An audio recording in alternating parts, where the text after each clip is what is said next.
สวัสดีทักทายสวัสดีพ่อแม่พี่น้อง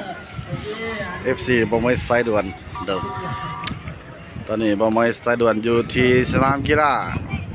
บ้านนาโคแข้งสารวัตรเนาะอันนั้นกีฬานักเรียนมัธยมทั่วประเทศเนาะใส่แข้งสารวัตรเฮาเป็นเจ้าภาพพี่น้องฝากกดไลค์กดแชร์เนาะไม่ใช่ด้วยการเช่นเก่าเช่นเคยเนาะมาใช้ในงานกีฬาก่อนพิธีจะเปิดเนาะมีการซ้อมอีกเล็กๆน้อยๆอัศจรรย์ยังบ่ทันเต็มเด้อคนเด้อ